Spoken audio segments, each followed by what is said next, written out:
नमस्कार, रिपब्लिक ई big sky studio से आप देख रहे हैं महाभारत। आपके साथ मैं हूं सुचारिता कुकरेती।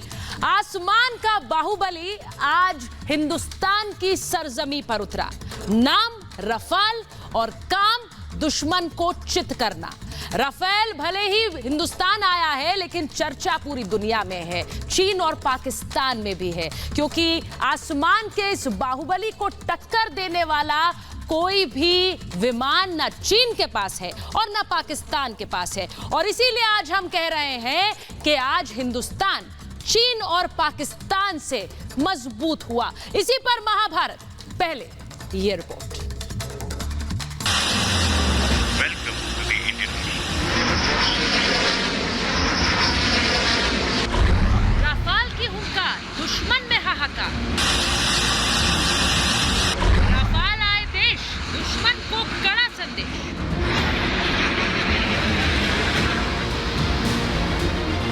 बेवजह बैर नहीं, दुश्मन की अब खैर नहीं।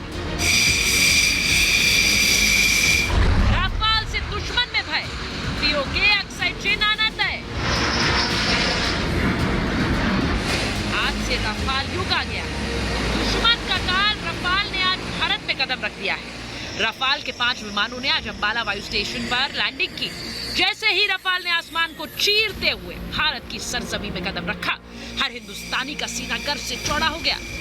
राफाल का अभिनंदन भी खास अंदाज में किया गया। राफाल को वाटर सैल्यूट देकर शानदार स्वागत किया गया। राफाल की गर्जना से दुश्मन देश डरे हुए हैं, ड्रैगन के होश उड़े हुए हैं, पाकिस्तान घबराया हुआ है। दोनों देश मिलकर भारत का बाल भी बांका नहीं कर पाएंगे, क्योंकि दुनिया का सबसे खतरनाक फाइटर जेट राफाल भारत आ गया है। अब हिंद से टकराने की हिमाकत करने वालों पर राफाल गरजने के लिए तैयार है। वायुसेना के मुताबिक राफाल को एलएसी पर तैनात किया जाएगा। राफाल के भारत पहुंचते ही रक्षा मंत्री राजनाथ सिंह ने दुश्मन देश को साफ संदेश दे दिया। राजनाथ सिंह ने कहा, आज से नए युग की शुरुआत है। अब राफाल युग आ गया है। देश के दुश्मनों को सोचना होगा। भारत की संप्रभुता के लिए जो खतरा है, उनके लिए चिंता की बात है।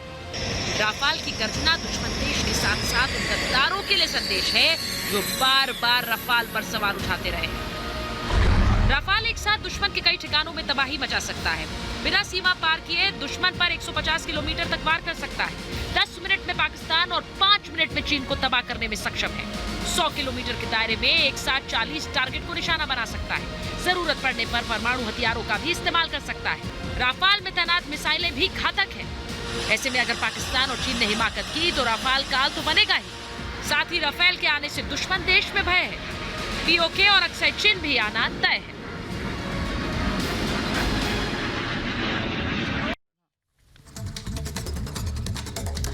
और आज राफाल भारत आया।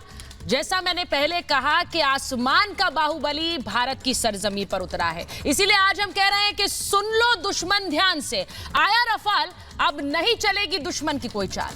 आज मैं कह रही हूं कि राफाल की हुंकार चीन पाकिस्तान में मचाए हाहाकार। मैं आज कह रही हूं कि राफाल आया देश, दुश्मन को है कड़ा संदेश। और आज महाभारत में मैं इन सब पर बात करूंगी। बेवजह बैर नहीं है, लेकिन दुश्मन की अब खैर नहीं है। और यह संदेश सीधा सीधा चीन पाकिस्तान के लिए है। राफाल में दुश्मन में भय, पीओके अक्सर चीन आना तय। मेरे साथ जो मेहमान हैं, मैं उनका परिचय आपसे कराऊंगी।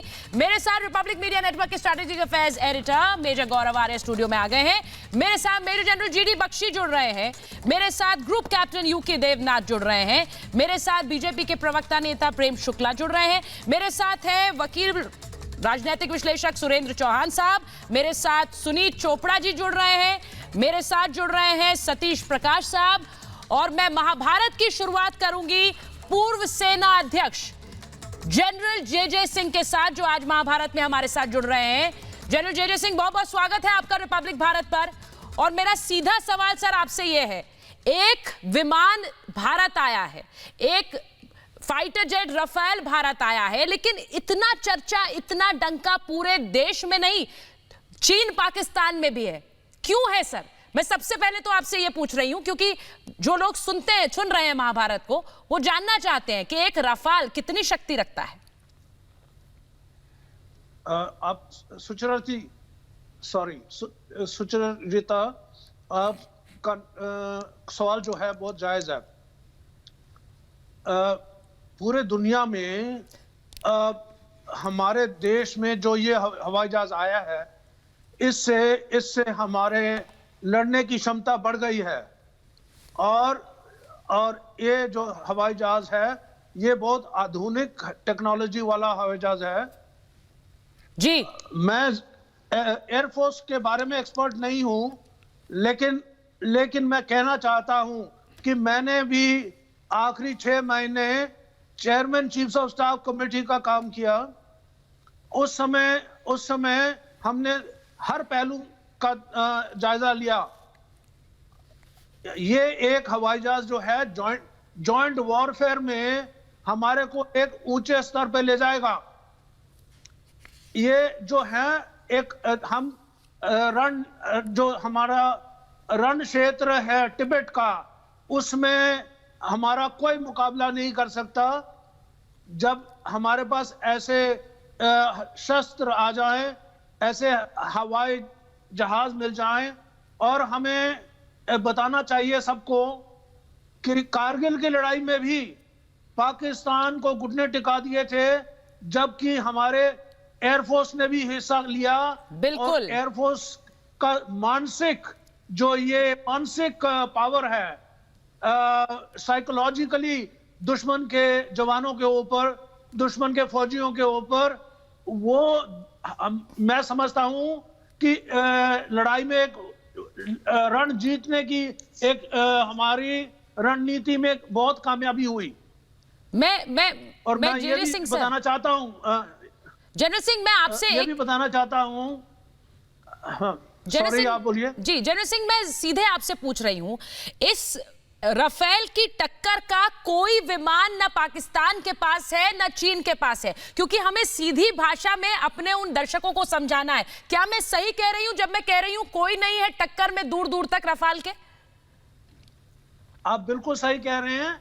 इस हवाई जहाज के अंदर जो पब्लिक डोमेन में पता है, उसमें इनके पास जो मिसाइल हैं, माइका, मेटियोर, हैमर और लेजर गाइडेड बॉम्ब्स, इसके अलावा इलेक्ट्रॉनिक वॉरफेयर, उसमें भी बहुत बड़ी क्षमता है और लेटेस्ट टेक्नोलॉजी।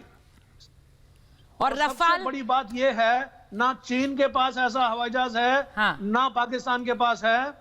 और ये एक बार जब उड़ान लेता है तो 4 मिशन कर सकता है। और इसमें ये लड़ाई में ये प्रूवन हथियार है। ये प्रूवन हथियार है, चाइना अभी प्रूवन हथियार है। और मैं ये कहूं कि रफाल की तैनाती अगर एलएसी पर होती है, क्योंकि इसकी तैनाती कहां होगी अभी वायुसेना तय करेगी, लेकिन इसकी तैनाती कहां होती है, उससे अगर एलएसी पर तैनात होता है तो चीन 100 बार सोचेगा सर कोई भी हिमाकत करने से पहले। आप बिल्कुल सही कह रहे हैं। ये एक क्षमता हमारे बीच में आ गई है और इससे संदेशा सबको मिल गया।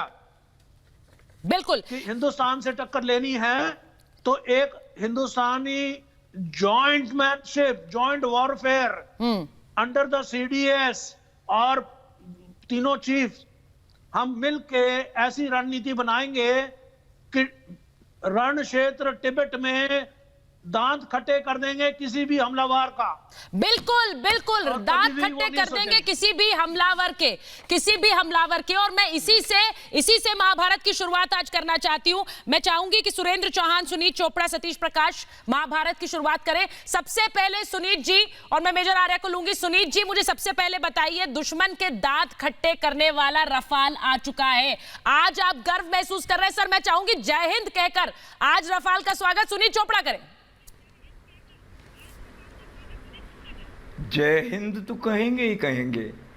मेरी पार्टी के कॉमरेड हैं लक्ष्मी सहगल जी, जो सुभाष बोस की सेना में थी, तो उनका नारा था जय हिंद। तो जय हिंद कहने में मेरे को कोई एतराज नहीं।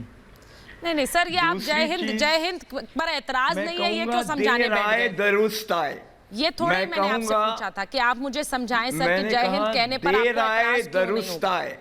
देर आए दुरुस्त आए। देर आए दुरुस्त आए। 6 साल पहले सरकार ने कहा था हमारे पास पैसे नहीं हैं। हाँ, अच्छा है, अब इनको किसी ना किसी कारण पैसे मिल गए हैं। सर मैं आपसे, सुनीत जी मैं आपसे सीधा तीसरी पूछ रही चीज जो हूँ, मैं कहना चाहता रफाल की टक्कर में कोई विमान नहीं है, ना चीन के पास ना पाकिस्तान के पास। रफेल भारत आया है और इसका डंका चीन में भी है, पाकिस्तान में भी है। इसका डंका चीन में भी होगा, पाकिस्तान में भी होगा। असली दुश्मन तो आपका दोस्त है अमेरिका।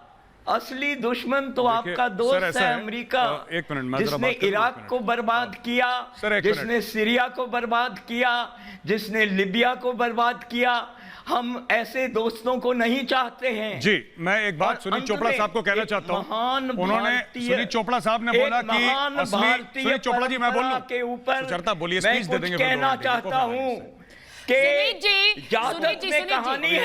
चर्चा ये नहीं है, चाइना वर्सेस अमेरिका की चर्चा नहीं है। आज मैंने आपको आमंत्रित किया है रफेल पर बात करने के लिए। मोर नहीं बना। सर रफाल की शक्ति क्या है, इस पर बात होनी है। और मैं चाहती हूँ मेजर आ रहा है, दुरुस्त आए। हाँ मेजर आ रहा है, देर आए दुरुस्त आए का नारा सुनीत चोपड़ा बोल रहे हैं, लेकिन देर आए दुरुस्त आए, देर आए दुरुस्त आए, देर आए दुरुस्त आए into 1000।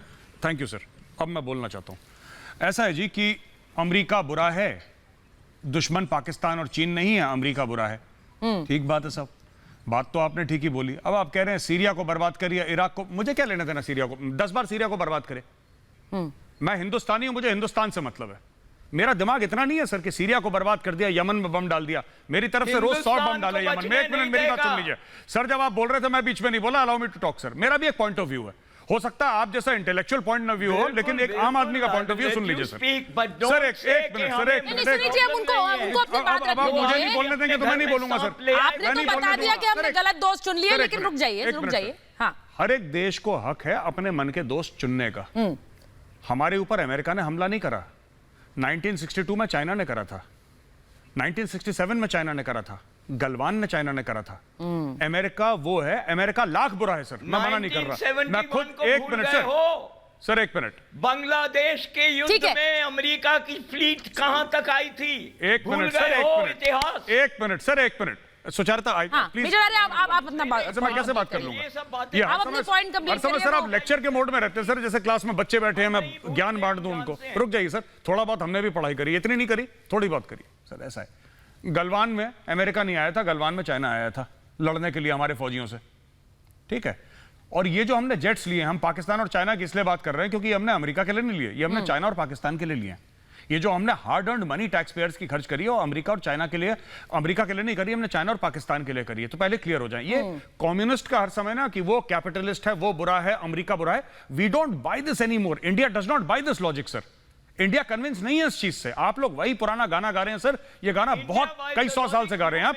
Nobody is interested in this logic. बात ये है कि चीन को हमारी टेरिटरी चाहिए। सर मेरी बात सुन लीजिए, चीन को अरुणाचल प्रदेश में दिक्कत है, चीन को लद्दाख में दिक्कत है, चीन को डोकलाम में दिक्कत है, चीनी फौजी सलामी स्लाइसिंग करने की तैयारी में है। चीन ने हमारा ऑक्साइजन लेकर बैठा है, चीन हमारा ऑक्साइजन अमेरिका लेके नहीं बैठा। जो आप ये कम्युनिस्ट की थ्योरी यहाँ पे डाल रहे हैं ना हमारे ऊपर कि असली प्रॉब्लम अमेरिका में आपके लिए होगी, हमारे लिए नहीं है सर। ये तो कभी नाम भी नहीं लेते मेजर आ रहे हैं, ये तो कभी नाम भी नहीं लेंगे ऑक्साइजन का। आप कभी नाम भी मत लीजिएगा ऑक्साइजन का। गलवान में भी जो हुआ वो भी भारत की गलती है आपके मुताबिक। तो हर जगह गलती भारत की है। अमेरिका से दोस्ती चीन से नहीं, तो गलती भारत की है। सुनीत जी मैंने तो चर्चा आपको रफेल पर करने के लिए बुलाया। मैं मेजर जनरल जीडी बख्शी के पास जा रही हूँ। एक मिनट सुचरिता, एक बात बोल दूं? एक बात मैं सॉरी, मैं एक मिनट सुनीत चोपड़ा जी, एक बार जनरल जीडी बख्शी के पास जाने से पहले मैं एक बार रिक्वेस्ट करूंगा जनरल जीडी बख्शी सर से। आप ये कह रहे हैं कि ये तो हम कह रहे हैं कि दुश्मन वो है, दुश्मन चीन है, असल में दुश्मन अमेरिका है। जनरल जीडी बख्शी सर हमसे, जब जनरल जीडी बख्शी सर तब फौज में थे जब मैं पैदा नहीं हुआ था। He is a very old soldier, he seen the 1971 war, he seen the Kargil war, he seen insurgency and terrorism. इन्होंने लड़ाई करी है, जनरल जीडी बख्शी साहब से पूछ लीजिए। और जिन्होंने लड़ाई लड़ी है वो बेहतर बता सकते हैं कि आज रफाल आने से कितना दम लग रहा है। मैं कह रहा हूं रफाल बाद की बात है, हमारा देश का दुश्मन कौन है जनरल साहब से पूछ लेते हैं। जीडी बख्शी सर मैं तो खुलकर कह रही हूं कि दुश्मन कौन है ये सवाल तो मुझे लगता भी नहीं बनता है। सुनीत चोपड़ा एक अलग ही डिबेट शुरू कर रहे हैं यहाँ। क्या ये आज के दिन पूछने की जरूरत है? मुझे पता है आज रफाल आने से हमारी ताकत बढ़ी है। नहीं, इसमें क्या शक है कि आज बहुत मुबारक दिन है। रफाल, अरे प्लीज सर, कोई और भी बोल सकता है सर आपके सिवाय? Thank you. मैं कह रहा था, देखिए आज बहुत मुबारक दिन है। आज रफाल हमारे पास आया है, 4.5 जनरेशन फाइटर, कॉम्बैट प्रूवन इसका जो है प्लेटफॉर्म है। 9.5 मीट्रिक टन ये जो है बॉम्ब्स और मिसाइल्स कैरी कर सकता है एक बार में, जो अपने वेट क्लास में सबसे बेस्ट है। बहुत जबरदस्त रेट ऑफ क्लाइंब है।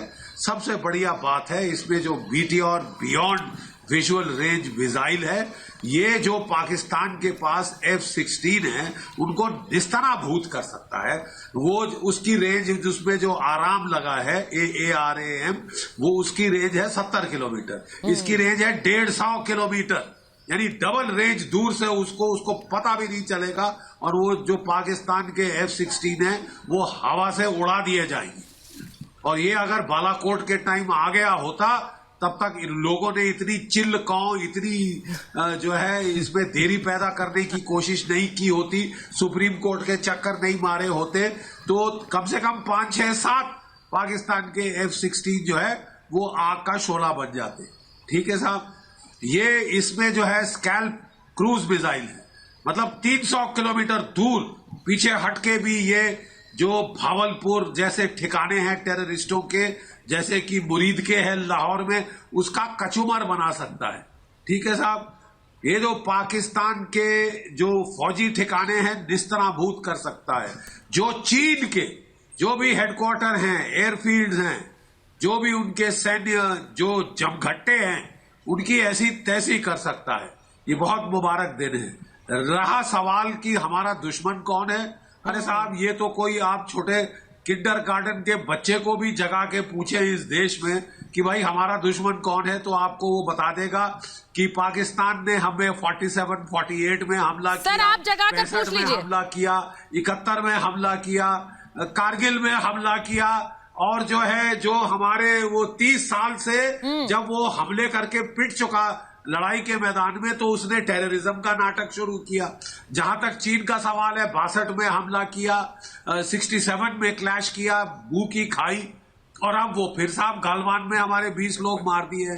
अब किसको नहीं पता हमारा दुश्मन कौन है साहब? सर मैं मेरे जनरल बख्शी, मैं चाह रही हूँ आप ही उठाकर पूछ लीजिए, क्योंकि यहाँ तो ये सवाल आज भी पूछा जा रहा है। बहुत सारे हथियार आज भी पूछ रहे हैं, आज भी पूछ रहे हैं कि दुश्मन कौन है। सुरेंद्र चौहान, गलवान वाली हिमाकत, कारगिल वाली गलती करने से पहले 100 बार सोचेंगे चीन और पाकिस्तान। जो बात मेजर जनरल जीडी बख्शी ने कही कि जो सारे टेरर नेटवर्क है, जो सारे वहां पर टेरर पॉइंट्स हैं, सीधे मारक क्षमता में आते हैं रफाल के। LOC क्रॉस करने की भी जरूरत नहीं है। सुरेंद्र चौहान, बख्शी जी की सुचारिता जी, आपने जीडी बख्शी साहब की बात नहीं सुनी। हाँ। कि ये रफेल अगर पहले आ जाते तो बहुत बढ़िया होता। आज जरूरत है कि तो सर पहले क्यों नहीं है, आप बता दीजिए। 36 रफेल खरीदे गए हैं, जिसकी सुनिए जिनकी कीमत थी यूपीए गवर्नमेंट में 526 करोड़, और आज खरीदे गए हैं 1670 करोड़ रुपए में, और जो आने थे 126, 36 का सौदा किया और अभी उतरे हैं 5। देखिए सुरेंद्र जी, 5 साल की देरी से। सुरेंद्र जवाबदेही किसकी है? सुरेंद्र जी जिसकी सरकार थी उससे तो आपने सवाल किया नहीं कि रफाल पहले क्यों नहीं आए। उन्होंने कहा कि ये पहले आ जिसकी जाते सरकार थी, तो आपने उनसे तो पूछा नहीं सवाल कि रफाल पहले क्यों नहीं आए। एक मिनट सुनिए, और दूसरी बात ये कि रफाल वाली माफी भी याद होगी आपको। रफाल वाली माफी याद होगी, आप तो वकील हैं सुरेंद्र जी, पैनलिस्ट हैं और सुरेंद्र जी कमांडर रहे हैं। मेजर आर्या आपसे कुछ कहना चाह रहे हैं। सुरेंद्र जी, आपका एक बात का जवाब दे दूं? शायद आपको और मेजर आर्या को भी पूछें जी। मेजर आर्या आज की एनडीए सरकार की बहुत हिमायत करते हैं। मेजर आर्या जरा जवाब दे। नरेंद्र मोदी जी का नारा है मेक इन इंडिया, तो आज मेक इन फ्रांस की क्या जरूरत पड़ गई? उसका रीजन है, देखिए मेक इन इंडिया का सर, एक नारा मिनट। कहाँ चला अब गया? सवाल आपको पूछ लिया बताता आपने, हूं। वो जवाब दे रहे हैं, उसके बाद मैं और सर, पैनलिस्ट एक पे मिनट। जाऊंगी। मुझे बोलिए। आपने हाँ। दो सवाल करे सर। पहली बात आपने बोला कि ये 550 करोड़ से लेकर ये 1600 करोड़ क्यों हो गया। दूसरी आपने बोला कि साहब आत्मनिर्भर मेक इन इंडिया की बात करते हैं, फ्रांस से क्यों आया। पहले का तो ये जवाब है कि सर जो यूपीए ने 136 जितने भी एयरक्राफ्ट 26 आप लोगों ने तय करे थे सर, उसमें ना रडार था, ना उसमें इलेक्ट्रॉनिक वॉरफेयर स्यूट था, ना उसमें वेपनरी थी, ना उसमें कुछ था। ये कोरा एयरक्राफ्ट था। जैसे एक minute sir, allow me to complete. Sir मैं जवाब दे दूं आपका? नहीं सर मैं सर, जवाब दे दूं आपका? सुरेंद्र जी अब वो जवाब दे रहे हैं तब आपको एक दिक्कत है। मिनट सुनिए। आ रहे हैं, पहले सुनो। अरे नहीं, हुजूर सुन वाला, लिया उन्होंने। एक मिनट सर, मैंने सुन लिया। ये पॉलिटिशियंस के साथ ना सबसे बड़ी ये प्रॉब्लम है, एक ये सेकंड। तकरीर करना शुरू कर देते हैं। सुरेंद्र जी आपने सवाल पूछा, या तो ये कहिए कि मेरा सवाल एंड नहीं होता, अंति नहीं होता, मैं पूछता ही जाऊंगा। सवाल पूछ लिया, अब जवाब लीजिए, बाकी मैं और पैनलिस्ट पे जाऊं। मेजर आर्य बोलिए। सुनिए एक मिनट सर, हिमायत नहीं, एक मिनट रुक जाइए। एक मिनट सुनिए सर, एक मिनट। आपने सुनिए मेरी बात। आप बोलिए मेजर आर्य, आप एक बोलिए। मिनट नहीं, आप इनका वॉल्यूम डाउन करिए, मैं कैसे बोलूं? वॉल्यूम डाउन है, आप अपना जवाब आप दीजिए। इनका वॉल्यूम 0 कर दीजिए मेजर आर्य आप बोलिए। और आप इनका फ्रेम काला कर दीजिए, तब हम जवाब। हाँ बिल्कुल ठीक। अब देखिए, ऐसा है कि ये सुप्रीम कोर्ट ने जो फैसला दिया है, इसमें जो सुप्रीम कोर्ट में नोटिंग्स हैं, जरा पढ़ लें। बात हिमायत की नहीं है कि ये हिमायत कर रहे हैं, उसकी हिमायत कर रहे हैं। सुप्रीम कोर्ट में ये सब सामने, फिर आपने बोलना शुरू करा, फिर बोलना शुरू करा। सर ये मत करिए आप, अच्छा नहीं लगता सर। आपके घर के बच्चे भी देख रहे होंगे, छोटे बच्चे, कैसा इंप्रेशन पड़ता है सर आप ऐसी बातें करते। ये कोई अच्छी बात है? आप मुझसे बड़े हैं सर, आप मुझसे बड़े हैं, ऐसी बातें मत करिए प्लीज। मैं आपसे रिक्वेस्ट कर रहा हूं सर, मैं आपसे रिक्वेस्ट कर रहा हूं। देखिए बात यह है कि आप लोगों ने जब यूपीए सरकार ने जो राफेल तय करे थे, वो सस्ते क्यों थे? इसलिए सस्ते थे, वो थे ओला उबर टैक्सी, एक जगह से दूसरी जगह उड़ के लैंड, उसमें लड़ने की क्षमता नहीं थी सर, राइट। इसमें 10 चीजें डाली गई, इसलिए महंगा हुआ, पहली बात। अब मैं दूसरी बात आपको बताता हूं। क्या था इनका दूसरा सवाल? इनका जी, ये पहले क्यों नहीं आए? ये पहले क्यों नहीं आया? आत्मनिर्भर क्यों है? आत्मनिर्भर। आप एक बात बताइए सर, सुनिए। कोई भी चीज आप वेपन्स प्लेटफॉर्म ऑर्डर करते हैं, 2016 में ऑर्डर करा था, 2016 के बाद ये आया है 2020 में। कोई भी वेपन्स प्लेटफॉर्म, खास तौर से लड़ाकू विमान ऑर्डर करेंगे सर, वो तो थैंक गॉड हमने एयरक्राफ्ट ऑर्डर नहीं करा, एयरक्राफ्ट कैरियर 12 से लेकर 15 साल के बाद आता, उसमें समय लगता है बनने में। और दूसरी चीज, इंडिया में कौन सा ऐसा ओरिजिनल टेक्नोलॉजी का ट्विन इंजन फाइटर एयरक्राफ्ट बन रहा है सर? सुखोई तो रशिया का है ना सर, जो यहां पे असेंबल हो रहा है। कौन सा ऐसा लेटेस्ट 4.5 या 5 जनरेशन एयरक्राफ्ट बन रहा है इंडिया में? और आप ये चाहते हैं कि 5-6 साल के अंदर, 5-6 साल के अंदर, सुनिए सर, जो आपने कमाल 50 साल में नहीं करा, वो यहां पे 5 साल के अंदर हो जाए, फिर आप मुझसे कहते हैं हिमायत। सच्चाई सुनना चाहते नहीं आप। सुप्रीम कोर्ट जो कहता है, इसका मतलब सुप्रीम कोर्ट भी हिमायत कर रहा है। तो सर अब मैं, देखिए सुचारिता साफ सीधी बात है। सुनिए फॉर्मर, एक मिनट सुचारिता सुनिए sir, former chief of army staff general J Singh sir यहां पे हैं। हाँ। उसके बाद जनरल जीडी बख्शी सर यहां पे, इनके सामने तो मैं बच्चा हूं। अगर आपको ये दोनों वरिष्ठ अधिकारियों की बात समझ में नहीं आई, तो सर मैं तो कल का बच्चा हूं, मेरी क्या बात आप समझ में आएगी? मुझे तो आप माफी करिए, मैं दोबारा सुचारिता की क्लास में। आप समझना नहीं चाहते यहाँ पे सर, मुझसे मेरे बुजुर्ग यहाँ पे बैठे, मेरे बड़े यहाँ पे बैठे, मेरे सीनियर यहाँ पे बैठे, सुनिए मैं उनके सामने क्या बोल सकता हूँ सर? मैं एक बार प्रेम शुक्ला जी के पास जाऊंगी, क्योंकि Prem Shukla ji make in India नहीं, मेड इन फ्रांस का वो आरोप लगा रहे हैं। लेकिन बड़ी बात यह है, मेड इन इंडिया का नारा भी तो किसने दिया है? आप भी तो दे सकते थे सुरेंद्र चौहान जी, मेड इन इंडिया का नारा भी तो अभी दिया गया। प्रेम शुक्ला जी जवाब दीजिए, उसके बाद मैं जाऊंगी ग्रुप कैप्टन यूके देवनाथ के पास। पूछ रहे हैं, मैं सुरेंद्र चौहान जी से विनम्रता पूर्वक जानना चाहता हूँ। 6 साल में आप देखिए, बीच में बोलने का मतलब नहीं कि बहस होती सुरेंद्र जी, सिर्फ चिल्लम चिल्ली करने का कोई आप वकील हैं, वकील तो तर्कों पर बात करते हैं, नॉन स्टॉप बात नहीं करते, इसलिए उनको बोलने दीजिए, फिर आप जवाब दीजिएगा। बोलिए प्रेम शुक्ला जी, बोलिए। देखिए, जितने भी इन्होंने इश्यूज उठाए हैं, 526 करोड़ से लेकर 1650 करोड़, वो सारे इश्यूज सुप्रीम कोर्ट में सेटल हो चुके हैं। इनके आरोपों में दम नहीं था। इनके नेता ने सुप्रीम कोर्ट में हलफनामा दायर करके स्वयं को झूठा साबित कर लिया है। उसके बाद भी ये वही बातें दोहरा रहे हैं। ये कह रहे हैं कि आप समझाने को तैयार, साहब आप समझने को तैयार नहीं है। आपको आदरणीय जनरल जे सिंह ने समझाया, आपकी समझ में नहीं आ रहा है। जनरल जीडी बख्शी समझा रहे हैं, आपकी समझ में नहीं आ रहा है। गौरव आर्या आपको समझा रहे हैं, आपकी समझ में नहीं आ रहा है। आपकी समझ में आ रहा है, लेकिन आपने तय कर रखा है कि मुझे समझना नहीं है। आपको पता है कि मेक इन इंडिया, मुझे एक बताइए ना कि आपने 70 सालों तक राज करने वालों ने कौन सा इंडिया में कौन सा लड़ाकू विमान बना दिया? सुखोई तो रशिया से आता, आप असेंबल करते हैं। कौन सा विमान आपने बनाया था? और उस विमान का प्रोडक्शन जो है आदरणीय मोदी जी ने रोक दिया। कृपा करके उस विमान का नाम आप बता दीजिए, उस हथियार का नाम बता दीजिए कि ये हमने जो है एक मेक इन इंडिया ऐसा जबरदस्त हथियार बनाया था जिसकी पूरी दुनिया में डिमांड हो गई, लेकिन उसको मोदी जी ने आने के बाद उसको रोक दिया। अरे साहब, 3 दशक से आप विमान नहीं खरीद पा रहे थे, बारंबार जो है आप जो है बातें होती थी, सौदा पूरा ही नहीं होता था। क्यों नहीं पूरा होता था सौदा? क्योंकि डिफेंस डील में जो दलाली का सबसे बड़ा आपका अवसर रहता था, वो दलाली आपको मिल नहीं रही थी। भाई रफाल की डील आप जब 526 करोड़ में आप कर दो, क्यों नहीं कर लिया? किसने रोका? मोदी जी ने मना किया था। ठीक है, मैं सतीश जी से पूछ लेती हूँ। और सतीश जी तो रफाल वाली माफी भी आपको याद होगी। मैं इसलिए कह रही हूं कि जो चीज हो रही है और देश के हित में हो रही है, वायुसेना की जरूरतों को ध्यान में रखकर हो रही है, जल्द से जल्द हो रही है। 2016 में ऑर्डर दिया और 2020 में हमारे पास पहली खेप है, तो इसका स्वागत करिए सतीश प्रकाश, इसका स्वागत कीजिए। क्योंकि मैं ग्रुप कैप्टन यूके देवनाथ को भी ले रही हूं। नहीं। पहले सतीश जी बोलेंगे और फिर मैं ग्रुप कैप्टन देवनाथ के पास जाऊंगी, जो बताएंगे आपको कि क्यों आज रफेल के आने से हमारी शक्ति कई गुना बढ़ गई है। बताइए सतीश जी। नहीं, देखिए सुचारिता जी, राफेल की टेक्नोलॉजी को लेकर के कोई सवाल नहीं है। इस देश में राफेल की कीमत को लेकर के सर, आपके लिए सवाल तो हमेशा राजनीति का सेना है, टेक्नोलॉजी को लेकर थोड़ी करेंगे आप सवाल। मेरे को बोलिए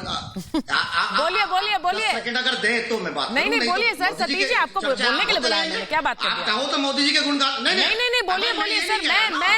मैं आपको कहा 60,000 नहीं मैं आपसे कह रही हूँ, are you a proud Indian today Satish Prakash? देखिए, सीधा सवाल है मेरा, आप गर्व महसूस कर रहे हैं? आपको लग रहा है कि आज मेरे पास एक ऐसा एयरक्राफ्ट है जो कहीं मेरे दुश्मनों के पास नहीं है? गर्व महसूस होता है आपको? निश्चित रूप से इस देश की सेना के लिए, इस देश के नागरिकों के लिए एक उन्नत श्रेणी का अगर कोई चीज ऐड होती है तो सेना के लिए भी महत्वपूर्ण है। लेकिन कुछ सवाल है उनके, वो तो पूछ सकता हूं ना, उसमें तो कोई दिक्कत नहीं आपको। सर, बिना सवाल के तो सतीश प्रकाश आते नहीं महाभारत में। बोलिए सर, सवाल पूछिए। अब सुन, अरे भाई सवाल पूछूंगा ना, सवाल तो पूछूंगा ना। आपके यहाँ जो भ्रमक बातें फैलाई जा रही हैं, उनके सवाल तो जानूंगा ना। नहीं, कौन सी भ्रमक बातें? नहीं, अब तो पहले आप बताइए, भ्रम कौन सा फैला रहे हैं हम? कौन सी भ्रम कर? आरोप मत लगाया करिए सर। आप आकर पहले आपके सवाल है, आप सवाल उठाइए, आरोप क्यों लगाते हैं आप? कौन सी भ्रम फैलाने वाली बातें फैलाई जा रही है जी? कौन सी भ्रम फैलाने वाली बातें? पहली भ्रम फैलाने वाली बात सुनिए। मुझे वो दुनिया का फोर्स श्रेणी का नहीं, पहली भ्रम फैलाने वाली बात बता दीजिए कि जिसके अंदर मिसाइल ना हो और जिसके अंदर रडार ना हो, नाम बताओ ना उसका। अरे सर, आप कैसे सर आप ऐसे बच्चों वाली बातें क्यों करते हैं? ग्रुप कैप्टन देवनाथ के पास में जा रही हूँ। ग्रुप कैप्टन देवनाथ, आप अजीब सी बच्चों वाली बातें क्यों करते हैं? सतीश जी सुनिए, आप बच्चों वाली बातें करते हैं। सतीश जी ऐसा है, सतीश जी 1 मिनट, ऐसा होता है। सुनिए, 1 मिनट सर, 1 मिनट सर। जैसे मैं आपको समझाता हूँ आसान शब्दों में, 10 सेकंड दीजिएगा। जैसे आप कार खरीदते हैं ना, कार में आप बोलते हैं मुझे ये चाहिए, ये नहीं चाहिए, तो एक कार के भी 5 मॉडल होते हैं। ऐसा होता है कि फाइटर एयरक्राफ्ट में आपको कौन सी मिसाइल चाहिए, आपको कौन सी सॉफ्टवेयर चाहिए, आपको कौन सी टेक्नोलॉजी चाहिए, आप उसमें भरते रहेंगे, उसका दाम बढ़ता रहेगा। राइट? जब आप खरीदते हैं तो इस तरीके से उसका दाम बढ़ता है। फॉर एग्जांपल, आपने बोला 1 मिनट सर, 1 मिनट, आपने बोला मुझे हैमर मिसाइल चाहिए। सुनिए, आपने बोला कि 70 करोड़ रुपए की चीज अगर 3 गुना खरीद रहे हैं। सर, आप फिर रफेल वाला झूठ बोल रहे हैं। आपको भी माफी मांगनी पड़ जाएगी जैसे आपके नेता ने मांगी है। सर, इस पे सतीश जी, इस पे सुप्रीम कोर्ट बोल चुकी है। नहीं, इस पर रफेल वाला झूठ मत फैलाइए, माफी मांगनी पड़ जाएगी आपको। मैं वार्न कर रही हूं, बोल चुकी है इसके ऊपर। अगर आप सुप्रीम कोर्ट के ऊपर हैं तो फिर हम चुप रह जाते हैं सर। ये रफेल वाला झूठ मत फैलाइए। अगर आप सुप्रीम कोर्ट से ऊपर हैं फिर हम आपसे माफी मांग लेते हैं सर। मैं ग्रुप कैप्टन आप सुप्रीम कोर्ट से ऊपर हैं। मैं ग्रुप कैप्टन आपको ऐसे ज्ञान का बोध हो गया जो सुप्रीम कोर्ट को नहीं पता लगा अभी तक। देखिए ये सुप्रीम कोर्ट को नहीं पता लगा, सतीश जी को पता लग गया है। सतीश जी नहीं पता लगा, आपको पता लग गया। आपके नेता को माफी मांगनी पड़ी थी सर, फिर से वो मत करिए हिमाकत, क्योंकि मैं यहाँ पर सर मैं यहाँ चीन और पाकिस्तान की हिमाकत की बात कर रही हूँ, आप हिमाकत किए जा रहे हैं। ग्रुप कैप्टन देवनाथ ठीक है, सतीश जी ठीक है ठीक है, ग्रुप कैप्टन देवनाथ जवाब देंगे आपकी बात का। 1 सेकंड का समय दीजिए। 1 सेकंड खत्म हो गया सर, का समय दीजिए। बस हो गया। 1 सेकंड खत्म हो गया सर, आप मुझे ये बताइए, 10 सेकंड दिया आपको। अगर सुनिए, अगर फाइटर प्लेन किस श्रेणी का है हाँ। ये महत्वपूर्ण नहीं है, उसके अंदर कौन बैठा है ये महत्वपूर्ण है। अभी पाकिस्तान का F-16 जो 4 श्रेणी का था और जो हमारे पास था। नहीं तो आप क्या कहना चाह रहे हैं, उसमें बैठेंगे तो भारतीय वायुसेना के जवान ही, उसमें बैठेंगे तो भारतीय वायुसेना के जवान ही, तो क्या कहना चाह रहे हैं आप? नहीं आपके हिसाब से तो कोई भी प्लेन बैठा दो, भारतीय वायुसेना के जवानों में तो हिम्मत है, वो हिम्मत का परिचय भी दे चुके हैं, फिर तो हमें कोई भी आधुनिक विमान लेने की जरूरत नहीं है। ये क्या अजीब सा तर्क है भाई? नहीं 1 मिनट, मैं ग्रुप कैप्टन देवनाथ मोदी जी के पास। ठीक है सतीश प्रकाश जी, अब आप रुकिए, वरना मुझे आपकी आवाज कम करनी पड़ेगी, इनकी आवाज कम करिए। ग्रुप कैप्टन देवनाथ के पास में जा रही हूँ। ग्रुप कैप्टन देवनाथ, ये बिल्कुल ये सही बात है कि कौन बैठा है उस विमान को चलाने के लिए, ये बेहद जरूरी है, लेकिन यहां तो जो भी फाइटर जेट होगा उसे भारतीय वायुसेना के जवान ही चलाएंगे। उनके साहस को और उनके शौर्य को, उनके अदम्य साहस को चुनौती देने वाली बात कर रहे हैं क्या सतीश प्रकाश? जो भी चलाएगा वो भारतीय वायुसेना का जवान होगा। नहीं सुनिए, भारतीय वायुसेना का ऑफिसर चलाएगा सर। भाग्यवान था। आवाज कम करिए, मैं ग्रुप कैप्टन देवनाथ के पास जा रही हूँ, बोलिए सर। मैं बहुत भाग्यवान था कि मुझे भारतीय वायुसेना में एक फाइटर पायलट होने का गौरव हासिल हुआ। जी सर। मैं अपने मित्र को बताना चाहता हूँ कि किसी भी कॉन्ट्रैक्ट में बहुत चीजें होती हैं। एक होता है मेन सिस्टम जो हवाई जहाज, उसकी कीमत आमतौर पर टोटल कॉन्ट्रैक्ट का 50% होता है। इसके अलावा हर कॉन्ट्रैक्ट में आपको बहुत सारे tools, testers, ground support equipment, calibration, spare part support and bench equipment खरीदना पड़ता है, जो कि उस हवाई जहाज को first line, second line, third line servicing देने में काम में आता है। बिल्कुल, ये है किसी भी कॉन्ट्रैक्ट की कीमत 50% और बढ़ा देती है। इसके अलावा टोटली इंडिपेंडेंट इस हाल में, इस कॉन्ट्रैक्ट में क्या हुआ कि हमने स्पेशलाइज्ड वेपन खरीदे हैं, हमने लेजर गाइडेड बॉम्ब्स खरीदे हैं, हमने एयर टू एयर मिसाइल खरीदे हैं मेटियोर, हमने air to ground SCALP missile खरीदे हैं, और सबसे बड़ी चीज है कि हमने बहुत ही उम्दा जैमर सिस्टम खरीदा है। इस जैमर का नाम तो मैं आपको नहीं बताऊंगा, लेकिन ये वर्ल्ड में बेस्ट क्लास है। इसमें इलेक्ट्रॉनिक सपोर्ट मेजर, ECM यानी इलेक्ट्रॉनिक काउंटर मेजर, उसके बाद इलेक्ट्रॉनिक काउंटर मेजर सिस्टम की व्यवस्था है। अब जानने की बात यह है कि किसी भी मेजर वेपन सिस्टम में आप अमेरिका का F-22 ले लीजिए, आप अमेरिका का F-35 ले लीजिए, उसमें जो ऑनबोर्ड इलेक्ट्रॉनिक सिस्टम होते हैं, जैमर होते हैं, ESM सिस्टम होता है, डेकॉयज होते हैं, टोड एरो डेकॉयड होते हैं, शेफ डिस्पेंसर्स होते हैं, IR फ्लेयर डिस्पेंसिंग मैगजीन होती हैं, वो हमेशा एक अलग से पैकेज होता है। ग्रुप कैप्टन उसकी वैल्यू हवाई जहाज से अलग होती है। इसीलिए जैसे जैसे आप ऐड करेंगे वो 600 करोड़ से बढ़कर 1600 करोड़ हो जाता। सर मैं आपसे, आप जो बातें बता रहे हैं, मुझे इस बात का पूरा भरोसा है कि आपने जो खूबियां गिनाई रफाल की, उनमें से आधी चीजें सतीश जी को नहीं समझ आई होंगी, लेकिन तब भी वो सवाल जरूर उठाएंगे। सर अगर मैं अपने इंडियन एयरफोर्स के ऑफिसर्स पर सवाल उठाने लग जाऊं कि कौन चला रहा है, the man behind the machine is more important कहते हैं, तो ये बात तो सही है, लेकिन जो सारे लोग उसे चलाएंगे, क्या इसका मतलब ये है इंडियन एयरफोर्स चला रही तो हमें कोई भी आधुनिक अब विमान चाहिए ही नहीं? ये किस तरह का तर्क है? हमें हर पल नए एयरक्राफ्ट चाहिए और हम उनको एक्वायर कर रहे हैं और उनको चलाने की भी क्षमता हासिल कर रहे हैं। इससे हमारी शक्ति कितना बढ़ती है? सर, ऐसा कोई विमान नहीं है चीन पाकिस्तान के पास, पहले मुझे ये बताइए, मैं सही कह रही हूं? एकदम सही। देखिए, जब भी एक पायलट, जब भी कोई योद्धा युद्ध करने जाता है, उसके दिल में ये फक्र होना चाहिए कि पूरा देश एकजुट होकर उसके पीछे है। जब एक फाइटर पायलट राफेल में बैठकर युद्ध भूमि में जाता है, वो जानता है कि शायद मिशन के दौरान उसे वीर गति की प्राप्ति हो, लेकिन उसका सुकून क्या है? उसको मालूम है कि उसके बाद पूरा देश, उसकी पत्नी, उसके बच्चे, उसके माँ बाप के साथ में है। मैं आपको एक और शानदार चीज बताता हूं। राफेल के आने के बाद पाकिस्तान का F-16 से छूट गया है। पाकिस्तान ने जो चाइना से घटिया जहाज लिया है GF-17, वो नकारा हो गया।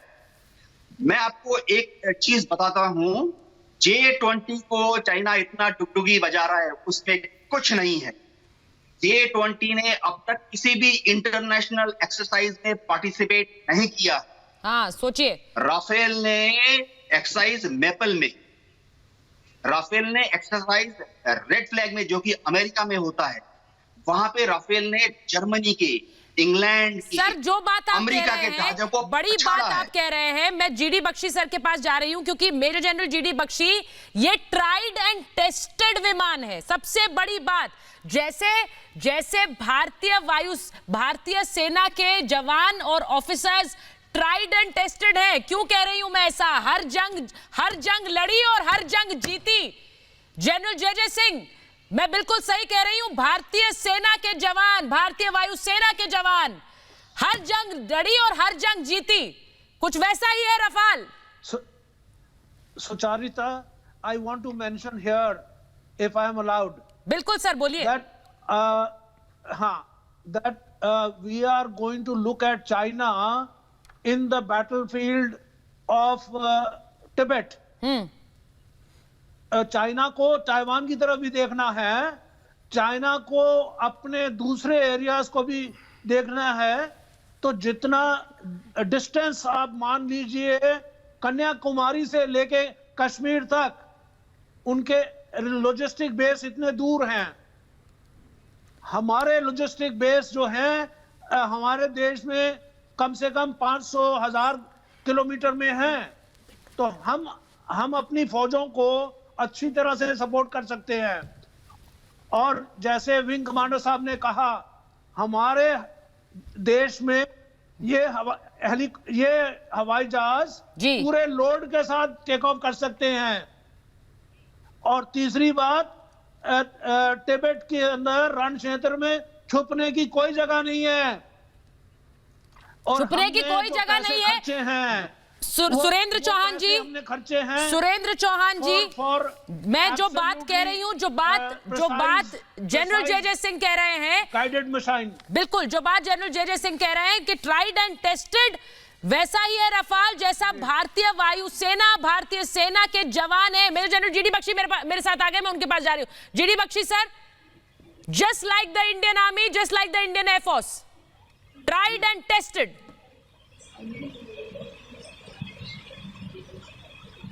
एब्सोल्युटली कॉम्बैट प्रूवन एयरक्राफ्ट है। सीरिया में लड़ चुका है, लिबिया में लड़ चुका है, मिडिल ईस्ट में, अफगानिस्तान में कॉम्बैट प्रूवन एयरक्राफ्ट है। इसका नेवलाइज्ड वर्जन भी है, एयरफोर्स वर्जन है, दोनों कॉम्बैट प्रूवन है। ये मतलब लड़ाई में आजमाया हुआ एयरक्राफ्ट है, प्रूवन एयरक्राफ्ट है। और इस प्लेटफॉर्म की जो सिफ्तें हैं वो पूरी दुनिया जानती है। इसका बेस्ट रेट ऑफ तमाम फाइटर्स में मान लिया 9.5 टन मेट्रिक टन ये जो है लोड उठा सकता है।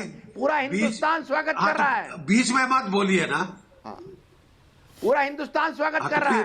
तो आप कह रहे हैं कि साहब यहाँ एक आर्गुमेंट दिया जा रहा, सुन लीजिए ना, दिक्कत है। मैं कह रहा हूँ यहाँ पे आर्गुमेंट दिया जा रहा है कि हमारे फाइटर लिमिटेड कहाँ चली गई। आप बीच में क्यों चीखते हैं? सर, मेजर जनरल बख्शी ये बार-बार सवाल उठा रहे हैं। लिमिटेड अभी तक सर, ये ये बार बार ये सवाल उठाते हैं कि भारत में क्यों नहीं बना है, भारत में क्यों नहीं बन रहा है, मेड इन इंडिया का नारा। मुझे चलाने वाला भारतीय ऑफिसर ही होगा, सुनिए, चलाने वाला भारतीय ऑफिसर ही होगा, उस पर भरोसा करिए सर, उस पर भरोसा करिए। हाँ। मैं एक बात चौहान साहब, ये जो सवाल इन्होंने पूछा है, से मिलकर चौहान साहब बंद करें तो मैं जवाब दूं, उसका क्या हुआ? एक मिनट। अच्छा ठीक है, क्या मैं जवाब दे सकता हूं? एक मिनट, मेरे बोलिए बख्शी सर बोलिए। आप देखिए, ये जो बड़ी लंबी गुफ्तगू चली थी ये यूपीए काल के दौरान, वो जो है हाल में हम ये जहाज बनाना चाहते थे। जब रफाल ने हाल का वहां पे जाके एग्जामिन किया, बोले साहब इनके बस के बाहर है, ये किसी प्राइवेट सेक्टर को दे तो बनेगा। तो उन्होंने बोला, इंसिस्ट किया कि हाल में ही बनेगा। तो फिर फ्रांस ने बोला कि हम गारंटी नहीं ले सकते इस जहाज की, और फिर एंटनी जी ने बोला कि अगर गारंटी नहीं दे सकते तो ये डील नहीं होगी, और उन्होंने डील को ठंडे बस्ते में डाल दिया। तभी जब जो हमारी एनडीए सरकार आई, वो डील पुरानी कैंसिल करके नए सिरे से शुरू करना पड़ा, जिसमें कि पहले 36 की खेप लेंगे, अब इसके बाद हम दूसरी 36 की खेप लेंगे। हाँ। अब आप बताइए, हाल ने अभी तक क्या आपका लाइट कॉम्बैट एयरक्राफ्ट बनाया है? हम भी मानते हैं कि इंडिया में बनना चाहिए, लेकिन ये जो हाल ने जो तंग कर रखा है, ये जो बिल्कुल टाइम वेस्ट कर रहे हैं, इससे अच्छा थोड़ी देर पहले मेजर आर्य ने पूछा, जहां एफिशिएंसी है। आप जानते हैं कि एलसीए का जो है लाइट कॉम्बैट एयरक्राफ्ट, हाल साल में 8 एयरक्राफ्ट बनाएगा, मतलब अगले 10 साल ये हमको 80 जहाज नहीं दे पाएगा। हमें साहब ऐसा जहाज की फैक्ट्री नहीं चाहिए। ये केवल जो है मकैनो सेट जोड़ते हैं, ये सभी knockdown kit, completely knockdown kits को असेंबल करते हैं, कोई अपनी रिसर्च एंड डेवलपमेंट नहीं कर सकता। अभी तक एलसीए ये हमको नहीं दे पाए हैं। ये प्लीज फॉर गॉड से सुरेंद्र जी आप कभी ये बोलते हैं कि पिछले 70 सालों में क्यों नहीं मेड इन इंडिया की शुरुआत की? आप कभी ये सवाल उठाते हैं? आप पिछले 4 साल में 2016 में करार हुआ, 2020 में रफाल आ गया, 2016 में करार हुआ, 2020 में रफाल आ गया। जी ने अभी बताया, आपको उसमें तो दिक्कत है। लाइट कॉम्बैट एयरक्राफ्ट बनाया, कहां से बन गया? सर मैंने एक सवाल पूछा, कहां से बन गया? फिर सुरेंद्र जी एक सवाल पूछा मैंने, बनाया लगे। आप क्या कहना चाहती हैं? मैंने आपसे एक सवाल पूछा, कॉम्बैट एयरक्राफ्ट किसने बनाया? एक सेकंड, 40 साल लगे हैं। प्लीज प्राइवेट सेक्टर और इसकी आप बताइए, देश को बताओ कि इसकी सर्विस कॉस्ट क्या है? दीजिए, अभी तक जीडी बख्शी साहब, इस राफेल मैं मेजर आर्य को ला रही हूँ, फ्यूचर में सर्विस कॉस्ट क्या है? सुनिए, मैं मेजर आर्य को ला रही हूँ। सुरेंद्र जी आपने कई सवाल उठा लिए हैं। सर्विस कॉस्ट इसकी जो है सबसे अच्छी है, सबसे अच्छी सर्विस कॉस्ट है। ये 2700 करोड़ रुपया, आपको नहीं पता? 2700 करोड़ रुपया, 30-40%। सर आप कोई टॉय प्लेन नहीं चला रहे हैं ना? तो क्या करें? जब बड़ी बात यह है कि आप कोई टॉय प्लेन नहीं चला रहे हैं। जितना घातक विमान है उसकी सर्विस कॉस्ट भी होगी। मेजर आर्य को मिला रही हूँ। हिंदुस्तान में क्यों नहीं बनाया जाए ऐसा प्लान? एक मिनट, जब बात हुई कि हमें ट्विन बना इंजन, दीजिए ना साहब, कल के चलते आज बनाइए। हाँ। लेकिन हमारे प्राइवेट सेक्टर को दीजिए जो बना पाएगा, बिल्कुल। अच्छा, मेजर आर्य, मैं सिर्फ एक छोटी सी ये बात करना चाहता हूँ चौहान साहब से। अडानी को। अच्छा एक मिनट चौहान साहब, एक मिनट। मेरा नाम गौरव है।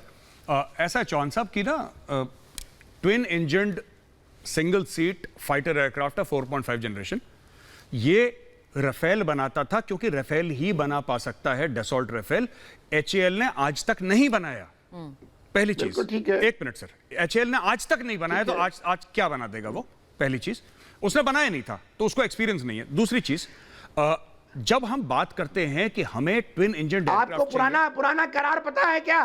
सर एक मिनट, आपने पुराना करार देखा है क्या? क्यों कैंसिल किया था? सर एक मिनट, उस करार में ये कहा गया था, सर एक मिनट, इतने एयरक्राफ्ट दो, इतने इंडिया में बनाओ। सर मेरी बात तो सुन लीजिए, और आपको एचएएल असिस्ट करेगी। एक मिनट सुनिए सर, मैं आपसे ज्यादा ना कर्कश आवाज में बात कर सकता हूँ। हाँ, और मैं बोलता रहूंगा जब तक डिबेट खत्म हो जाएगी। मेरे पास चुप रहता हूं। समय बिल्कुल नहीं है मेजर राज, जल्दी से मैं आपको ये कहना चाहता हूं, सवाल आपने बहुत उठा दिया। आज मुझे लगता है हमारे लिए गर्व का दिन है, उसमें थोड़ा सा शरीक हो जाइए। मेजर राज जल्दी से पॉइंट इनके कभी सवाल खत्म नहीं होंगे। बात पता है क्या है? बात सिर्फ ये है कि चाहे हम सुखोई की सर्विसिंग की बात करें, जिसमें तकरीबन 24 से लेकर 26 महीने एक सुखोई ऑफ रोड रहता है, उसकी सर्विसिंग नहीं हो पाती 2 साल से ऊपर। और फिर कितनी भी चीज करें नहीं बना पा रहा। अभी तक तेजस नहीं दे पाया, ओवर बजट हो गया, नहीं दे पाया, कहानी खत्म हो गई। हमारे पास 42 स्क्वाड्रंस की जगह हमारी 30 स्क्वाड्रन से कम हो गए। अब बताइए कैसे लड़ाई लड़ें? और अब जो हमारे पास आया है वैसा दूर दूर तक नहीं है। मैं बार बार कह रही हूं, आज हम गर्व महसूस कर रहे हैं, उस गर्व में थोड़ा उस गौरव में शरीक हो जाइए। मेजर गौरव आ रहा है किसी नहीं, लेकिन देश के गौरव में तो शरीक होंगे। मेरे पास महाभारत में इतना ही समय था। बहुत बहुत धन्यवाद।